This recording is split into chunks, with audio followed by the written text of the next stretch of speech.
थी और लगातार उनको जो है अलग अलग समय पे ये उसको फ़ोन कर रहा था और मैसेज भी कर रहा था।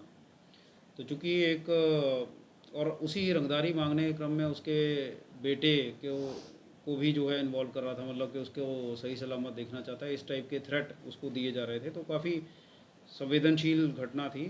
तो इस घटना को डिटेक्ट करने के लिए सहायक पुलिस अधीक्षक पटना सिटी के द्वारा खुद इसको स्वयं अनुश्रवण किया गया और एसएचओ अगम कुआं और उनकी जो टीम है टेक्निकल सेल, ये लोग डे वन से घटना पे लगे हुए थे।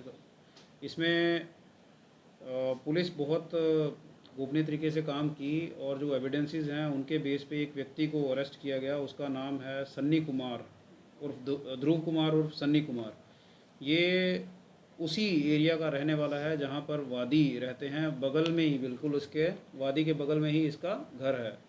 इनफैक्ट ये आदमी 10 साल से वादी को, जो अभियुक्त है वो वादी को 10 साल से जान रहा है, उसके पुत्र को भी जो है 10 साल से उससे परिचित है। ये जो अभियुक्त है इसका पूरा प्लान ये था कि इसको कुछ पैसों की ज़रूरत थी। उसके लिए इसने इस फैमिली को इसलिए चुना क्योंकि ये लोग उसको पहले उधार के रूप में कुछ रुपये दिए हुए थे। तो इसको ये इम्प्लिसिट गारंटी थी कि इसको, इनके पास पैसे हैं और इनको मिल जाएगा। दूसरा इसको ये था कि उनकी गतिविधि ये देखता रहता था, घर बगल में होने के कारण ये अवेयर था कि वो कब कहाँ जाता है, और यही चीज़ को जो है ढाल बना के ये जो है उनसे रंगदारी की मांग करता रहता था और उनको डराता भी था। तीसरा इसमें इसने ये भी सोचा हुआ था कि जो उधार देने वाले पैसे हैं, इसके पास रंगदारी का पैसा आएगा तो ये वो भी कर लेगा। उसके अलावा ज़मीन वमीन में भी जो है इसका इंटरेस्ट है तो उसमें भी ये कुछ इन्वेस्टमेंट कर लेगा। तो ये इसने प्लान बनाया था। इसके लिए इसने एक अभियुक्त और है जो इस केस में वांटेड है, उससे इसने मोबाइल का इंतज़ाम किया। वो मोबाइल का इसका मोटस भी बड़ा हैरानी वाला है।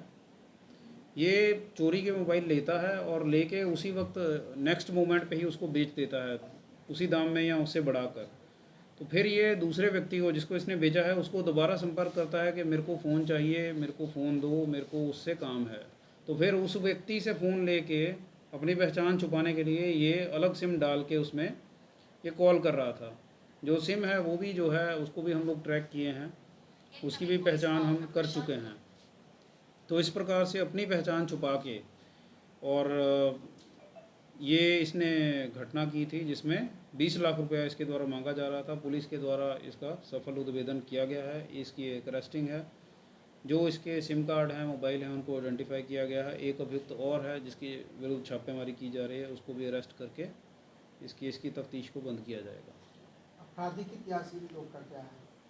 ये आपराधिक इतिहास हम खुजवा रहे हैं। बेसिकली ये अभी तक इसका ये फर्स्ट हमारे पास आया है नॉलेज में, ये फर्स्ट क्राइम है इसने कमिट किया।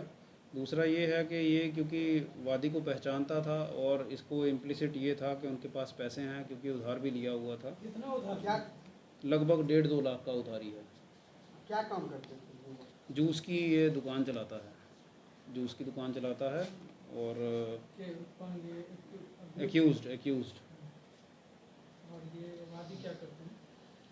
सिम फर्जी था या सिम अपने नाम? सिम जो है इस ये सिम भी जो है जुगाड़ करके इन्होंने लिया हुआ था। जो अपराधी है जिसकी हम तलाश कर रहे हैं वो इसी ये जो फर्जी सिम्स हैं इसी में डील करता है और चोरी के मोबाइल प्रोवाइड करवाता है। इसमें जो भारत सरकार की गाइडलाइंस हैं, जैसे आधार कार्ड का ऑथेंटिकेशन होता है, ये लोग अलग अलग तरीके फॉर्जरी के या किसी को चीटिंग करके उसके प्रमाण पत्र लेके निर्गत करवाते हैं। तो इससे हमको ये भी उम्मीद है कि एक बार ये पकड़ा जाएगा तो इस पर भी जो है काफ़ी कुछ हमको जानकारी मिलेगी। वादी क्या करते हैं? वादी तो क्या ठेकेदारी का काम कर रहे हैं।